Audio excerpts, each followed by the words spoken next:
Bismillahirrahmanirrahim. Assalamualaikum warahmatullahi wabarakatuh. Perkenalkan, nama saya Irwan, Sarjana Teknik Magister Teknik. Saya adalah dosen di Politeknik Pertanian Negeri Pangkajene Kepulauan. Home base saya adalah Prodi Teknik Kelautan. Saya adalah dosen teknik sipil Kairan, bidang teknik pantai, yang mengajarkan beberapa mata kuliah keahlian pada bidang teknik pantai.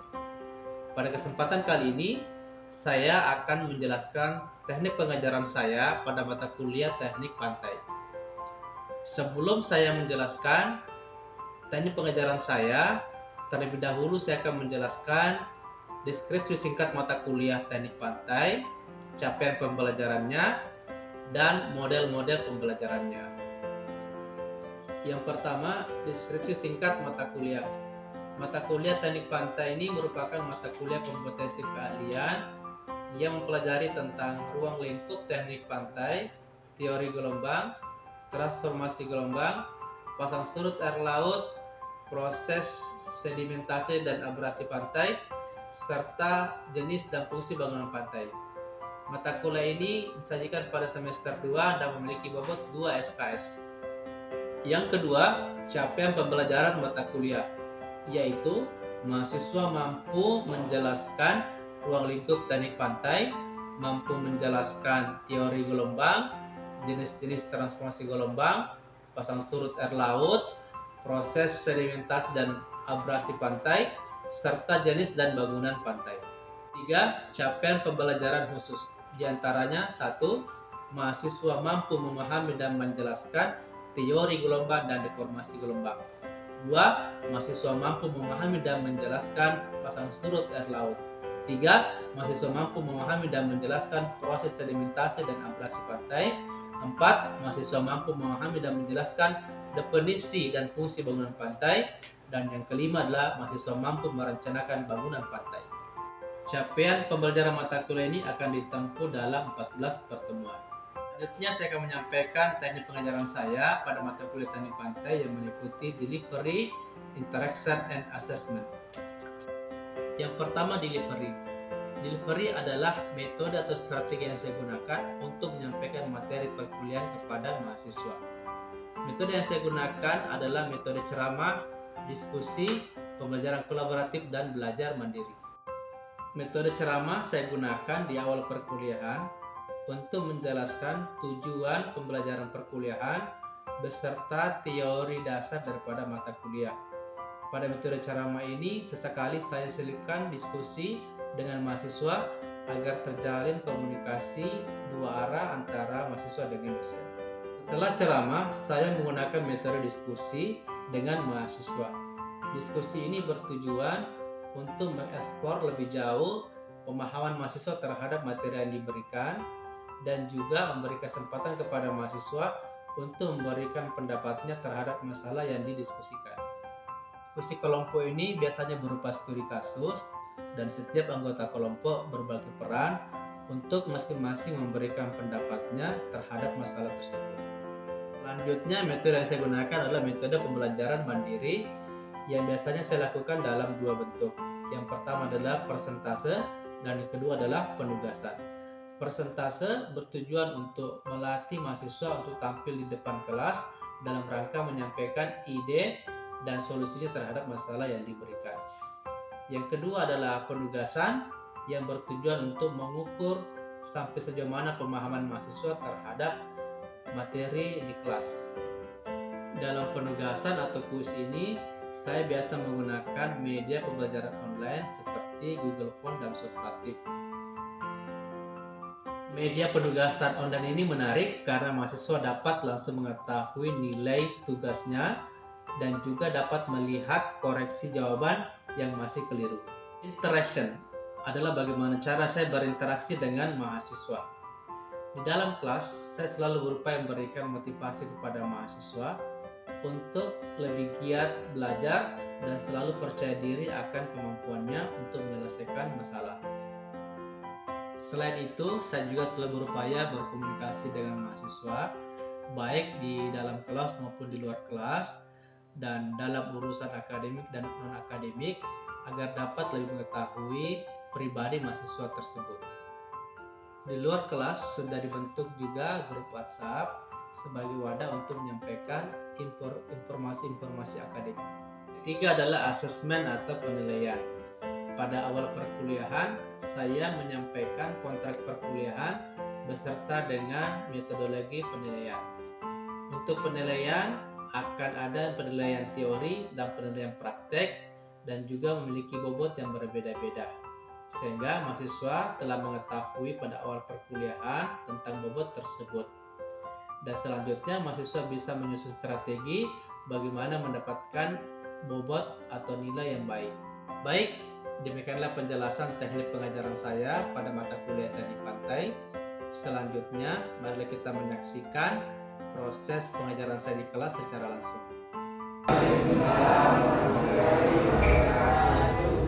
Sebelum kita mulai pembelajaran, saya persilakan satu kelas untuk mempersiapkan teman-temannya. Oke, siap. Siap, gerak. Sebelum kita mulai materi pelajaran hari ini, mari kita berdoa menurut agama dan kepercayaan masing-masing. Berdoa, dimulai.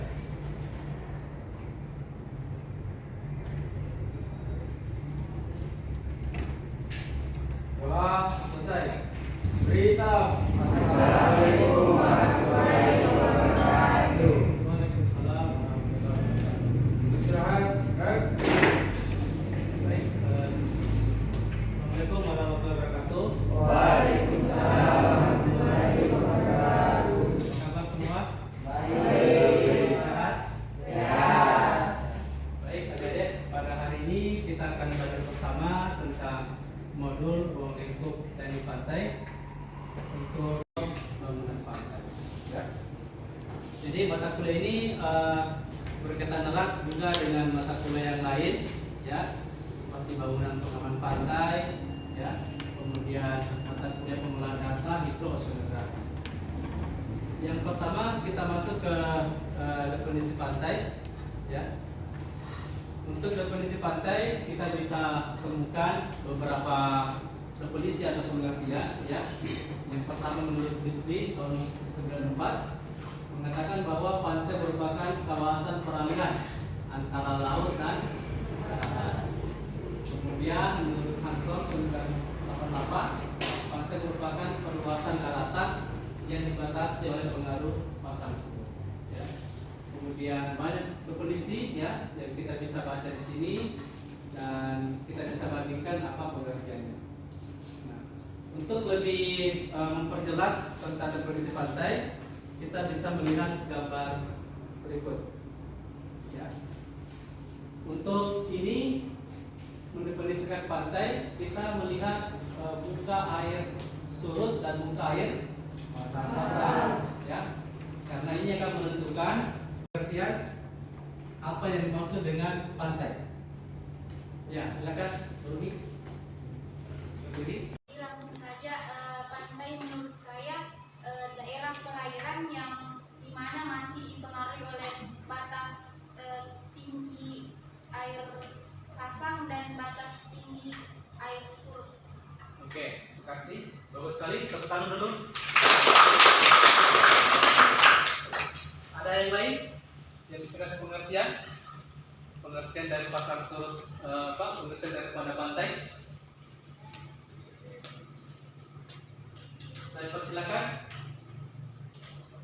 Siapa? Fitriani bisa? Ya, silakan. Langsung saja, menurut saya pantai yaitu batas antara daratan dan perairan laut. Sekian. Oke, terima kasih. Tepuk tangan dulu untuk Fitriani. Jadi betul ya. Jadi pantai itu, jadi biasa kalau kita di laut, kadang-kadang orang tidak bisa membedakan mana laut, mana pantai. Ya. Yang dimaksud dengan pantai sebenarnya itu adalah daerah yang dibatasi antara daerah muka air surut dan muka air pasang. Jadi kadang-kadang pantai itu terendam, kadang-kadang dia kering pada saat dia surut. Ya. Jadi pantai itu adalah ini daerah antara muka air surut dan muka air pasang. Ya. Sedangkan yang dimaksud dengan pesisir adalah daerah daratan yang masih mendapatkan pengaruh air pasang dan surutnya. Ya. Kemudian laut, di sini ada laut. Ada yang bisa kasih pengertian apa itu laut? Berdasarkan gambar ini, ya, jadi dia dibatasi oleh muka air surut terendah ke arah laut. Ya. Sedangkan daratan, ada yang bisa kasih pengertian? Kan Nurmi mau kasih jawaban? Ya. Jadi menurut saya daratan adalah daerah di mana titik tertinggi pasang tertinggi menuju ke daerah daratan yang di mana masih mendapatkan pengaruh dari aktivitas laut. Ya, oke, bagus sekali. Ya, jadi daratan itu adalah daerah darat dimulai dari muka air pasang, ya, ke arah daratan. Pesisir, di belakangnya lagi, kemudian daerah daratan termasuk daerah yang lebih luas. Berarti kalau begitu kampus kita ini termasuk daerah apa? Apakah daerah sepadan atau daerah pesisir? Ya, daerah pesisir. Jadi kampus kita ini berada di pesisir pantai, ya. Seperti itu. Nah, baik, kita lanjutkan materinya pada bisa mungkin sempadan pantai. Kalau kita lihat definisinya, sempadan pantai seperti ini definisinya, ya. Sempadan pantai merupakan dataran sepanjang tepian pantai yang berfungsi sebagai pengaman dan pelestarian pantai. Jadi sebenarnya sempadan pantai itu dibuat untuk memberikan daerah pelestarian, daerah pengamanan terhadap pantai. Karena pantai tidak boleh mengalami kerusakan atau degradasi yang besar, ya. Nah, adapun aturannya menurut peraturan Presiden tahun 2016 tentang sempadan pantai, daerah garis pantai itu minimal berapa? 100 meter. Jadi 100 meter dari pasang tertinggi. Kemudian jenis-jenis pantai bisa kita lihat di atas ada berapa? Apa saja itu?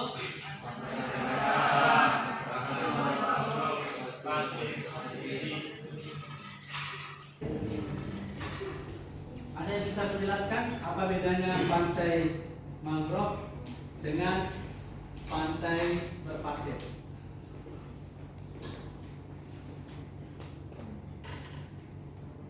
Silakan Irman, bisa memberikan jawaban.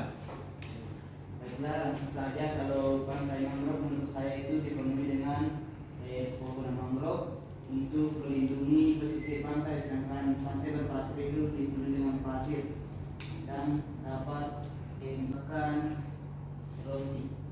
Tepuk tangan dulu untuk Irman.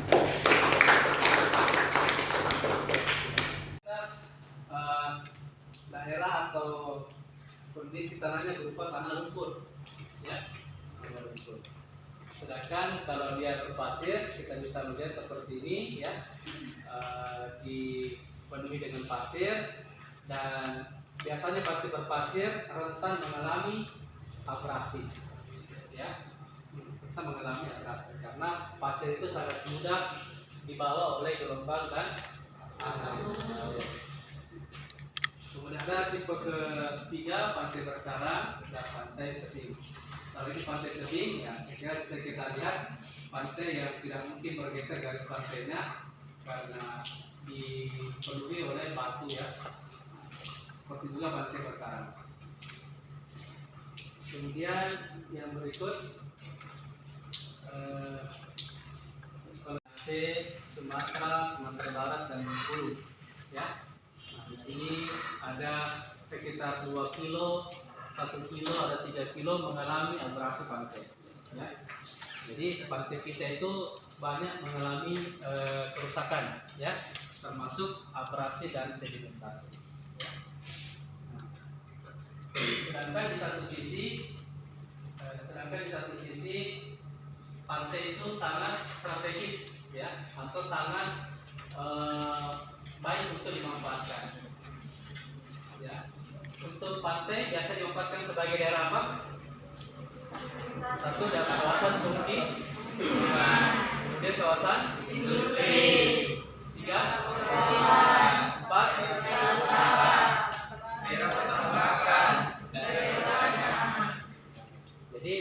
daerah pantai itu banyak dimanfaatkan oleh manusia untuk aktivitas sebagai berikut. Itu beberapa contoh bangunan yang bisa diterapkan untuk meminimalkan tadi dampak daripada aktivitas di pantai ya. Untuk meminimalkan tadi erosi, sedimentasi, kita terapkan beberapa contoh bangunan pantai. Yang pertama groin. Ya, pernah dengar groin? Groin itu bangunan yang menjorok ke arah laut. Apakah konstruksinya dari batu, ya, atau biasa juga ada yang dari kayu, ya, dari beton. Nah, fungsinya ini adalah untuk mengatasi angkutan pasir yang sejajar pantai, karena ini pasir biasa mengalami perpindahan, ya, dari kiri ke kanan, ya, atau sebaliknya, sehingga adanya groin ini untuk mencegah perpindahan tersebut, ya. Makanya di sini dikatakan groin berfungsi sebagai pengaman pantai terhadap erosi atau angkutan pasir sejajar pantai. Otomatis perahu yang masuk ke sungai akan mengalami kesulitan karena ada sedimentasi di sini, ya. Apalagi yang lain, air sungai ketika banjir meluap, terjadilah banjir di pesisir pantai. Ini masalahnya. Bangunan berikutnya yang bisa kita jadikan contoh di sini adalah dinding pantai atau recatment, ya. Dinding pantai atau recatment. Jadi dinding pantai ini berfungsi melindungi pantai dari gelombang dan arus supaya tidak mengalami abrasi garis pantainya. Dan yang ketiga adalah bangunan gelombang. Ada yang bisa menjelaskan apa fungsi pemecah gelombang? Dan pasti berbeda dengan bangunan yang sebelumnya tadi, berbeda sama groin, berbeda juga dengan recatment atau dinding pantai. Tadi itu berfungsi untuk melindungi pantai dari abrasi, tapi secara tidak langsung. Apa maksudnya? Awalnya dia meredam gelombang menjadi lebih kecil, sehingga gelombang yang lolos di belakang pemecah gelombang itu tidak berpengaruh lagi kepada garis pantai. Selanjutnya saya memberikan kepada siswa untuk bertanya terkait dengan materi yang diberikan. Saya persilakan. Ya. Kesempatan yang diberikan kepada saya pertanyaan saya yaitu apa perbedaan bangunan groin dan bangunan breakwater, Pak? Sekian. Terima kasih. Jadi apa bedanya groin dan pemecah gelombang? Ya. Yang pertama adalah groin itu berfungsi untuk mencegah transport sedimen sejajar pantai, ya, sejajar pantai. Sedangkan pemecah gelombang itu mencegah terjadinya transport sedimen tegak lurus, ya, tegak lurus pantai. Ya. Terus yang kedua, pemecah gelombang itu berfungsi untuk memecah gelombang. Jadi dia berfungsi untuk menurunkan gelombang tinggi menjadi gelombang yang rendah. Ya, sedangkan groin itu dia hanya berfungsi untuk mencegah berpindahnya sedimen, ya, sejajar pantai. Jadi bukan untuk memperkecil gelombang, ya. Oke, sekiranya itu jawabannya. Masih ada yang lain? Ya. Apa fungsi sepadan pantai dan apa fungsinya di lapangan? Oke, terima kasih. Jadi untuk sepadan pantai fungsinya itu adalah untuk daerah pengamanan, ya, daerah pelestarian pantai supaya pantai itu tidak mengalami gangguan baik berupa aktivitas manusia, ya, daerah pemukiman dan sebagainya. Karena pantai itu harus dijaga kelestariannya. Kalau pantai lestari, pantai membangun keseimbangan, maka masyarakat yang tinggal di pesisir pantai itu akan mendapatkan rasa aman, ya. Contohnya tidak mengalami banjir, tidak mengalami erosi, ya, dan sebagainya, ya. Sedangkan apa bentuknya sepadan pantai di lapangan biasanya hanya berupa patok-patok, ya, atau batas-batas sepadan pantai. baik yang dibuat oleh pemerintah provinsi maupun pemerintah pusat. Ya. Sekira itu ya jawaban saya. Oke.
Orang yang sebenarnya berhasil ini 50 poin ya. Ada yang 10, ada juga yang dapat 20. Bagaimana ruang lingkup tani pantai ya, dan bagaimana penjelasan tentang bangunan pantai, dan juga bagaimana tentang pengertian definisi pantai itu sendiri. Baik, sebelum kita tutup kelas, saya persilakan ketua kelas untuk menyiapkan. Siap, gerak. Kita menutup kuliah pada sore hari ini. Mari kita berdoa menurut agama dan menurut masing-masing. Berdoa, mulai.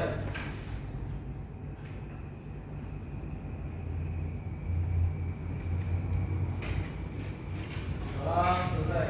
Beri salam. Assalamualaikum warahmatullahi wabarakatuh. Waalaikumsalam warahmatullahi wabarakatuh. Istirahat, gerak. Demikianlah audiovisual bidang pengajaran saya. Semoga bermanfaat. Sampai jumpa. Assalamualaikum warahmatullahi wabarakatuh.